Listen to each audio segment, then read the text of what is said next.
I am here with Rock Robinson from eCara. eCara, well, I'm sure you'll probably want to tell us what exactly that is, but you are co-founder and CEO currently. So kind of give us a little insight. What is eCara for those who aren't already obsessed with you? I'm glad somebody is obsessed with eCara. eCara it stands for Electric Car Ride Awareness. And we got really two overarching goals. One, the idea that we can get together and reduce city emissions at scale. And two, make people more aware of electric cars and electrification. And I say that because like 97% of the people that actually ride in our cars have never ridden an electric car before, ever. And we find that after one or two, even a third ride, that same 97%, when asked, they say that they would buy an electric car, all things considering, in the future. So we know that it works, like once people get exposed to the products. And right now we're like 100% Tesla. So that's one of those like cool points about what we do. People love Tesla. I mean, they're really interesting cars. They do well. They are, I think, in my opinion, far better than buying anything else, pound for pound. So, and it's no wonder why they're leading the pack in sales right now. Tesla's killing everybody.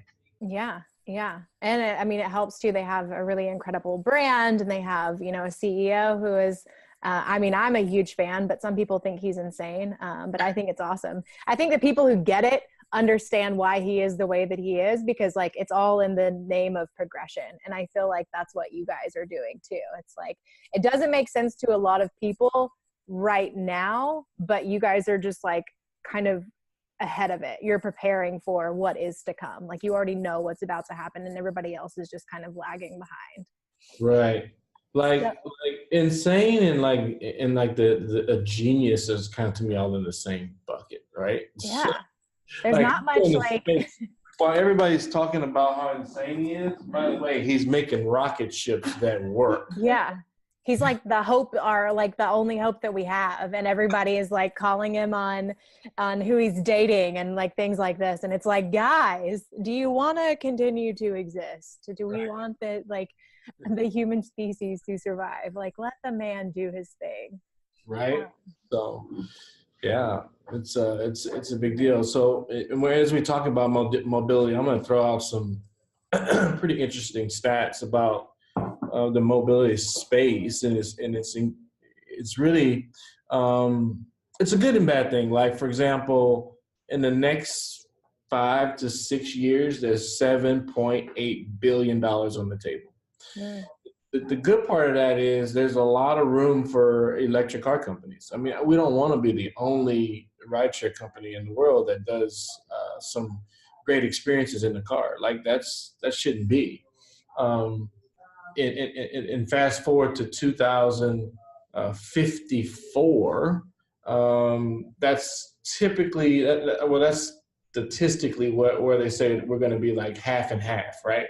So half electric cars versus combustion cars or ICE cars. So, I'm sorry, half combustion cars versus the other EV. So I think that's a long time, right? It's a long time. And I think that if people are more aware, then we can speed that up. Like a lot of the automakers they just kind of like stop in their tracks anytime they get an opportunity. Mm-hmm. And the last opportunity they got was, of course, on the last presidency. How do I be politically correct? Don't be politically correct. Our current administration really didn't see that as a value to kind of push forward. So they all kind of just, pump the brakes, sadly. Yeah. I think that's why we're seeing so many, you're seeing so many candidates coming out. Like that's the platform that they're running on, is that they're trying, like, obviously we need to invest in clean infrastructure, which is going to be crucial. We know how important it is. I mean, you see article after article, it's all doom and gloom about what's to happen if we don't make the changes necessary. And people are very apathetic to what's happening. And I don't know if it's, I don't know. What do you think about that? Why is there so much apathy when it comes to climate change? Like, this is a big deal and it's affecting people right now. Why are people so apathetic? I think people are starting to feel the science, right? It's starting to hit home. And I think there's also this other problem where people can't see it. People can't see the issue. If people, there's like, you got this group of people who are like, okay, all right, we've got, weather patterns that are increasingly bad. And we have droughts and fires, and we've got all these issues. And on the other hand, people don't see it. They don't see the day-to-day emissions. Like, right, people would be a little bit more apt to make a decision to do something, But it's just, don't see it. We're very I mean, we're here, I feel like in the US, as opposed to a lot of other places, we're very shielded from all the things that we're facing as far as poverty, as far as clean water, as far as sanitation and food and all that. We're very, very shielded because even the worst of us have it better than 90% of the rest of the population, or the people who are worse off. And Right. so I think you're right. Actually, on another podcast that I did, we were talking about a way that we can get people to feel the effects of climate change without having to actually, and all these other issues, without having to actually feel the effects. So like looking at VR and looking at different things like that. You know how they have pop-up shops like that are really pointless to like take Instagram pictures and stuff like that. Like, what if we did a pop-up shop that really put you in the middle of, looking at like the waste issue, looking at what will happen when sea levels rise and things like that. So I don't know. Yeah, I think you're spot on with that. But okay, so back to Ikara. So I'm a big fan of you guys. So you have a all Tesla fleet. You guys just came out, well, not just came out with, but you have an app that's pretty badass. I've seen it. I've messed with it. I've tried to book rides on it. You gotta book a ride on there, kid. I know. I need to go and actually, I always like go to do it. And then I'm like, man, and then I just like forget.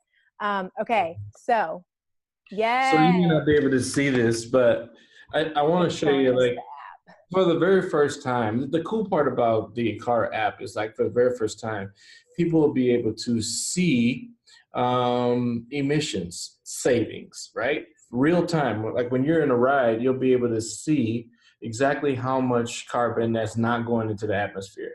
And remember, and I was going to say this a minute ago, remember when like recycling first started, right? People would take in their plastic and they would clean it and they would sit it over to the side in the clean recycle bucket. And it was just clean and easy process. Now you look at recycle bin, and that's because people saw it. Like then you would go places and you would see like trash bin and then recycle bin.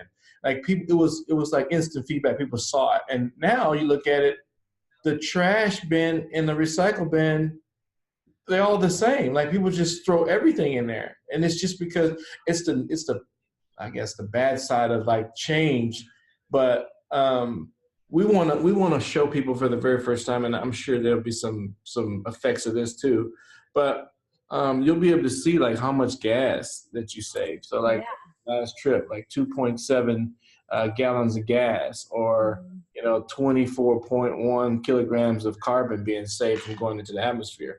And then it allows you to share it with friends. So that's another cool feature that we have. So you're able to like literally go to Instagram, Facebook, or Twitter and share your experiences. So we're really proud of that. Along with that, of course, we plant a tree every time somebody gets in the car, and that's the easy part. We partner with an organization called trees.org, Trees for the Future, and they do a really cool thing with planting trees out in East and West Africa, building these or planting these hedges, and inside the hedges they actually grow food for people who really didn't have food to eat. So they're farming now so we're helping people become not only sustainable, but productive. Yeah, you're like a double whammy, like doing good on top of good on top of good. I love it. So That's like, what's not to, I mean, that'll get you up in the middle of the night. Honestly, I don't even sleep anymore. Like, I literally slept 2 hours last night. that is not sustainable, Rock Robinson. Not sustainable whatsoever. We need to talk about that. While you're out here trying to save the world, make sure you're taking care of yourself, right? Yeah, this is true. This is true. But also not practical when you're trying to like get this thing like going and make sure that you're making the impact that you want. Right. So I definitely understand. What's some of the pushback that you get? I'm sure that you probably hear kind of like all sorts of things. I mean, I hear a lot about the resources it takes to build the batteries, and it's not sustainable, and we should just stick with, whatever it is that we have going on now. So what's some of the pushback that you hear?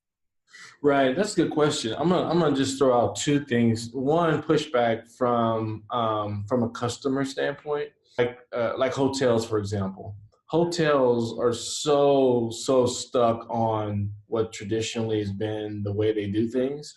It is really hard to get electric cars into the hotel industry right now, and I wish it wasn't, but they're just used to that black car model, and it's expensive, it's overpriced, it's not really that relative and cool, but that's just the way they do things. And we've approached some really nice hotels in this city. I'm not going to put them on blast on podcast, but I hope that they start paying attention to us. We do have ones here, and I'd love to announce that, but I can't just yet, but it'll be a big deal. That's just one, like the old school thinking, I think, is a little bit of a pushback, because most of our business is like, we're B2B. So Ikara is about helping corporations lower their emissions by moving some of their employees around. Because like RealPage, and I can say this, they're our largest client, and they have 5,000 employees, and they all move around. Like, they travel all the time. And so, they'll be able to log into their web portal and see how the performance is as far as emission savings and gas savings and like that. And so companies that are big like that need to show people, I'm going to say, because it goes into like government and legislation and all that, LEED certifications and green initiatives. They'll be able to prove that they're doing something to help with overall emissions. So but anyway, hotels, and then for us, I think the pushback internally, it's not really much pushback. It's probably a lot of ambiguity. I think that's where we are right now. We're trying to understand, explain what we do to investors and people, like wrapping their head around, having $100,000 cars on the street, moving people around for as the same cost as Uber. It just freaks a bunch of people out. But fundamentally, electric cars and electrification, just by sheer greed, it's just a better economical choice. Like, remember when the very first flat screen TV came out? Like, there's one on the wall here. There's one on this TV is like on in every room in this place. I'm at WeWork at the office. Shout out to WeWork. Shout out WeWork. but that TV, like, when it first came out, was like $20,000. Mm-hmm. I remember walking to Best Buy, and it was like at the front door for $19,999. Right. Right now, you can go get this TV at Walmart for like $150. Yeah, I was gonna say it's like $200. Yeah. And that's what's happening with electric cars. Yeah, they came out pretty expensive, but I mean, you can get a really nice Model S for about $35,000 to $39,000, which is the same price of a BMW, and you would never buy a car again. You would have to. Mm-hmm. It's 21 moving parts. It's a motor and a laptop. Well, that's basically what it is. Software and a little bit of hardware. So economically, it's a great choice for us. We know that the upside is going to be where more and more people are going to buy electric cars, specifically Tesla. We know that The Model 3 will be somewhere around 20 grand. You'll be able to buy a Model 3 for $20,000 in 2 years, guaranteed. And so knowing that, if anybody can go out and buy a Model 3, we know that there's going to be a support system needed for everybody who's, driving around with electric cars, because then they could become a part of Ikara. And they could help in the mobility space, or they could put their car on the Tesla network and allow us to be a fleet maintenance arm for them and make money while they're at work. So there's a lot of opportunity there going forward. Lots. Yeah. I think that's what I like about you guys too, is like, I'm such a hippy dippy at heart. And so everything I'm just like, like sustainability is everything. But you guys come at it from a very objective, like you built this company objectively. Like it wasn't just the sustainability aspect. Obviously that's very important, but it was like, this is also what makes sense from a building a business standpoint. And so I think that's really cool. It freaks everybody out right now, but I mean, we're projecting like the long game, for us, just helping Tesla alone is an enormous amount of opportunity. They're going to keep growing, and they don't have traditional things in place like dealers do. Like you go to any dealer, there's a car wash bay at the dealer and an oil change bay and all this stuff. Like, right? We want to be that fleet maintenance service for Tesla. Like, why not? Why can't we help keep them clean and keep them charged? We've proven over time now that when we take somebody else's property, we bring it back better than the way we found it. Actually, that's our motto. That's our company motto. Leave everything better than the way you found it. Yes. We do. We practice that. So every car, that's one of the reasons why the cars stay immaculately clean. Because one, it belongs to someone else.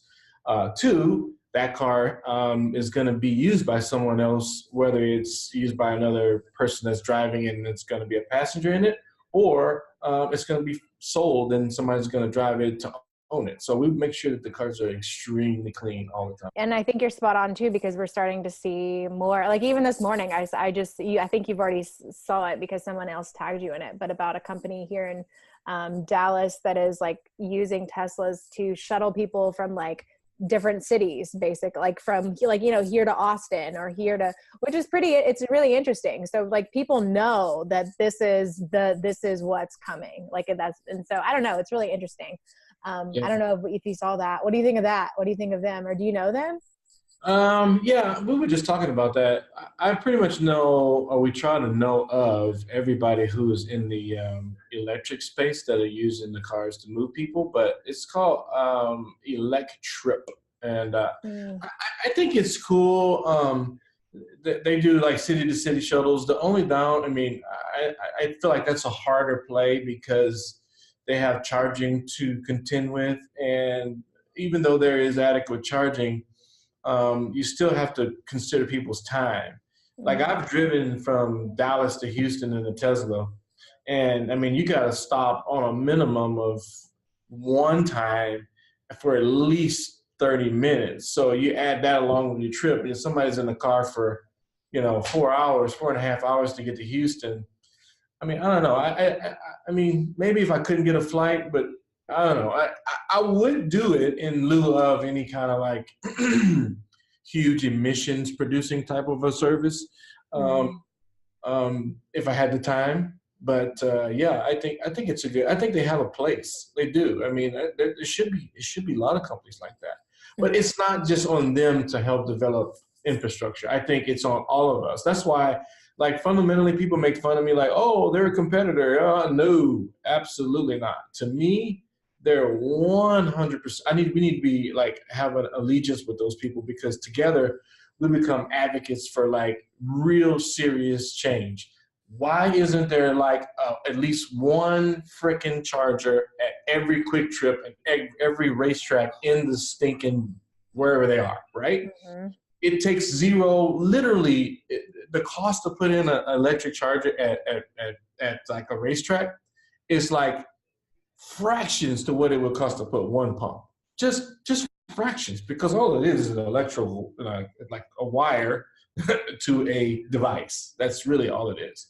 Versus, gas and oil, where you got to dig a hole, You got to put a tank in it. You got to make it safe. You got to make sure it's not going to blow up on anybody. You got to have all this technology to support that. Like, it costs a lot to put a gas pump in. It doesn't really cost a lot to put an electric charging station in. And so I guess together we can do something about that if we just, you know, look at it from a bigger standpoint. Like, I know the world's big, and so there's no part of what we do that's like, this is ours. Like, I think it's when I say ours, it's our planet. It's like, it's our air. it's like our lives. It's like, Yeah.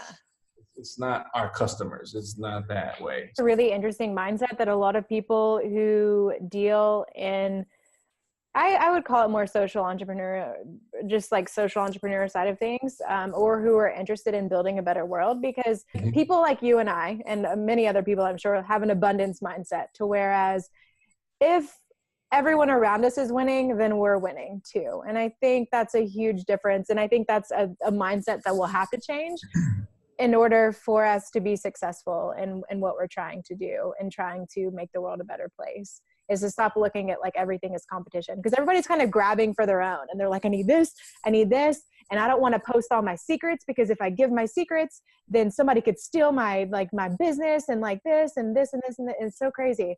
It's like, I wish somebody would steal my business. Like, I wish they would, because then the work would be like, also, it'd be just be getting done twice as much, you know?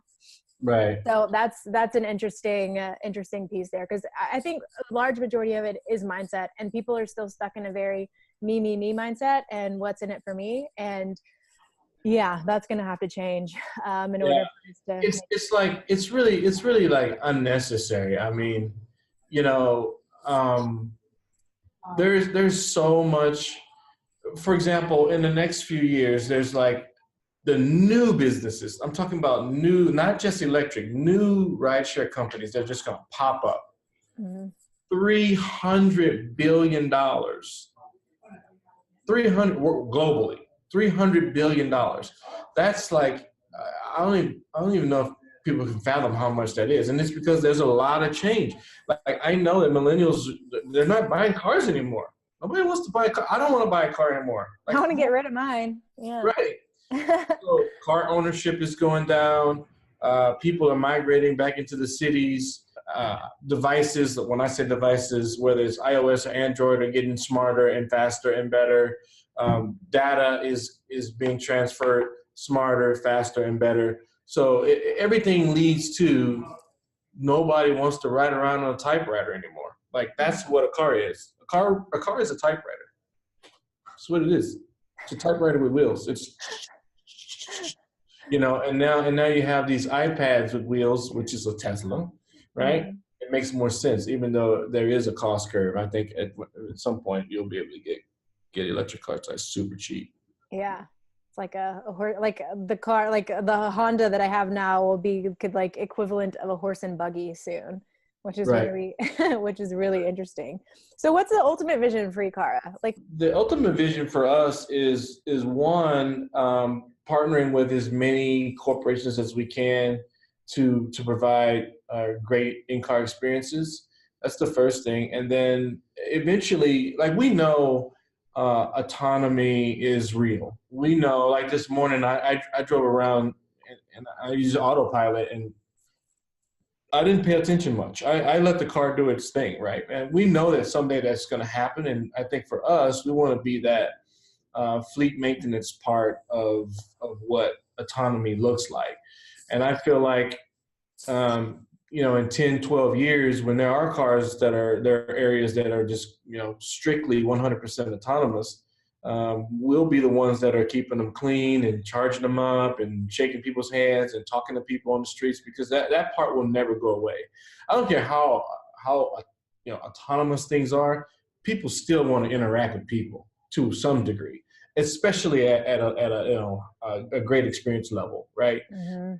I can also foresee there being car fleets that do have no maintenance, but it'd be like, you know, public transportation or a trolley or a bus or some type of electric vehicle that's not always clean, but it's cheap. Like, you can get in it and go anywhere you want to go. You know, Uber and Lyft will have, especially Uber will probably have a lot of hands in that. That's their model.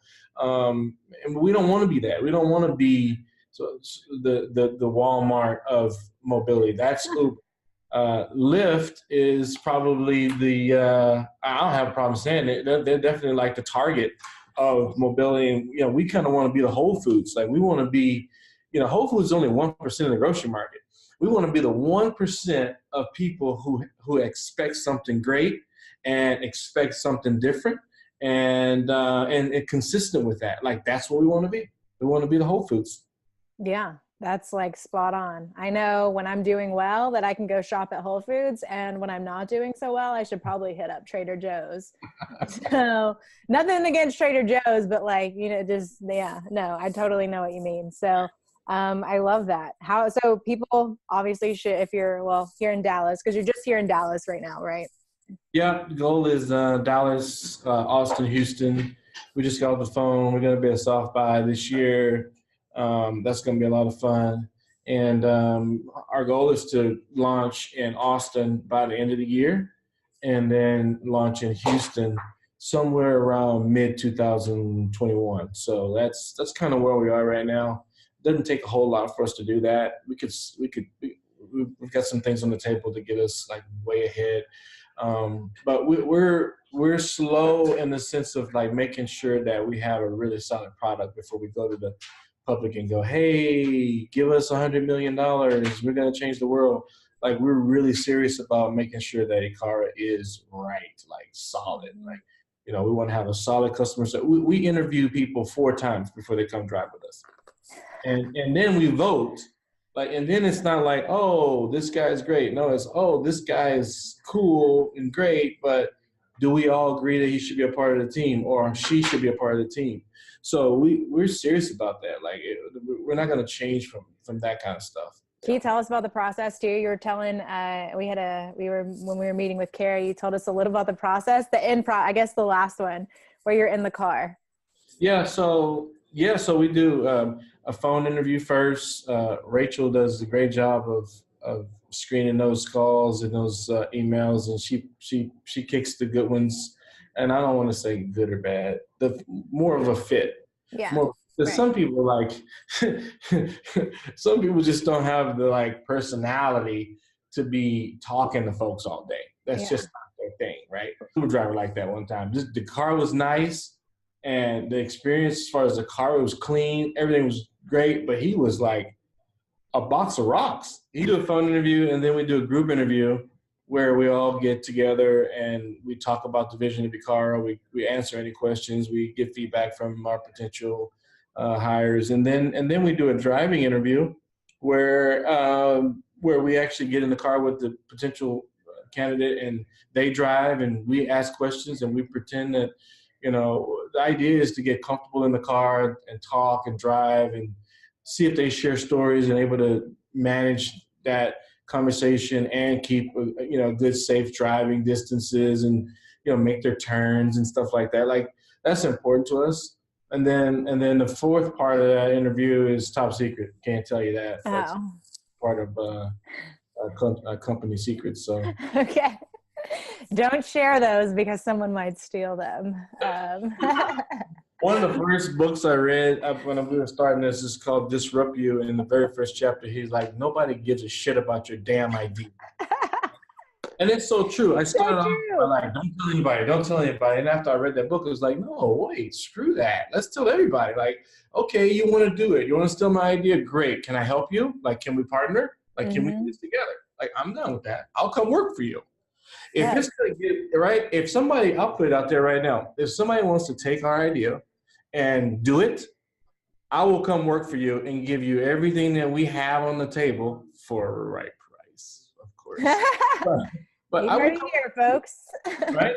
We can do this together because there's a lot of opportunity out there. A lot. It's astronomical, and we're just happy to be positioned in this place to see it and have an opportunity to play a role in it, honestly. Yeah, definitely. That's so awesome. That's hilarious too, because that's what I have to tell myself often. Like even before I started building a business, like I had to remind myself that number one, nobody gives a shit about me. Everybody's like all in their own stuff and they're just figuring it out. They don't have enough time to focus on me.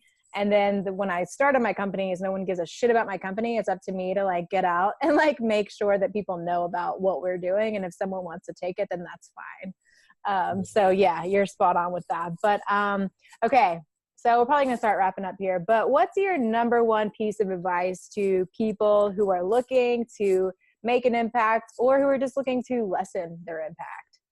Yeah, no, I think for me, the big one that I can easily answer that is like, if you're passionate about something, and we hear it all the time, like, don't fucking stop. Like, it's hard. Let's just get anchored right now. The shit is not easy. But you just gotta go. And I think when you go and you get up every day and you do the things that you need to do and you connect with the right people, I think all those things will align themselves in the right time. Timing is everything. I think we would have had a harder time with Ikara 2 years ago. As a matter of fact, 5 years ago, people would look at us and go like, what? What's a Tesla? Yeah.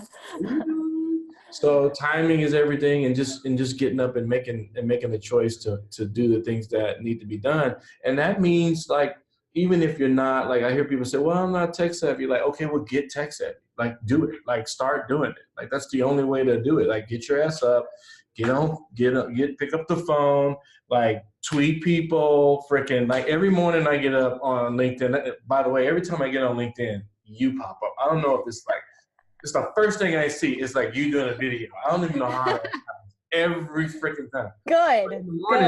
In the mornings, and while I'm in bed, I lay there and I literally like connect with 10, 15 people through LinkedIn every morning. And I heard Gary Vee say this one day. He said, nobody understands this, but before anybody knew who I was, I would literally go and like mine and tweet people from 2000, I think he said from 2007 to 2011. That's all he did. Like literally go and like tweet people and connect with people and show that he cared on social platforms. And now everybody knows who the hell he is. Like, and now he's got millions and millions of followers. This is before he had followers. So like all of the work that we're doing, nobody knows the work that we do. It's enormous. Like, it's crazy. But eventually, if you keep doing it, it'll kind of pay off. Yeah. That people need to like listen to that on repeat, like just keep going, because everybody's like, oh, it's like so hard and nothing's happening. It's like, because you've only been at it for 6 months, you've been at it for 3 days, and you're expecting what are you expecting? Like, people were like, everyone thinks that overnight success, or quote unquote overnight success, they don't realize that it took 10, 20 years for them to be an overnight success. So no such thing. And by the way, if you are doing something and you decide that it's too hard, then you need to not do it and quit immediately and do something else. Like, don't play games with yourself. Like, if it's too hard for you, it's not for you. Go do something else, right? Mm-hmm. And I say that because like Ikara, the idea of like going against the grain and changing the world and like bringing all this goodness to some places that need it, that's a big, hard task, but it's not hard for me. I love it. Like I choose to get up and spend my time this way. I've been working for free for 2 years. And I love it. 2 years. People don't know that. Like, you got a check yet? Nope. 2 years. But it's okay. Like, I know that 2 years ago we were in a different spot than we are now. Like, it's a vast difference. And so as long as I can see us going in the right direction and people are saying the things that they say about Ikara and having the experiences that they have, nobody uses us and stops. Our churn rate is down to like 0. It's just right now just because of the comparisons and what's going on in the mobility space. But as long as that kind of stuff's happening, I know we're doing the right thing.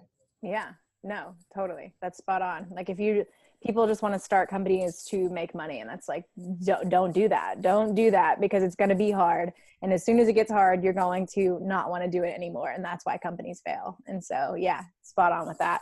So awesome. Was there anything else you want to throw out into the ether? You kind of just dropped some wisdom on us there, Rock. Yeah, absolutely. Go to the App Store and download our app. Just search Ikara, ECARRA. Download the app, become a member. What we're doing is like the first 1,000 members that we get on our platform, we're going to probably grandfather, well, not probably, we are grandfather grandfathering them into like some special discounts and things that we're going to offer them only in the future that nobody else is going to get. So use the sign up code FIRST1000. But I think right now we're at about 675, and so we need to do that big 1,000 thing, and probably going to give all 1,000 of them a free ride at some point. So that's one of the things, but we'll do that. So yeah, Ecarra, ECARRA. Go get it at the App Store. Cool. Get it, folks. Rach, you got anything? No. Come on, Rachel. She's over Come there on. like. Awesome. All right.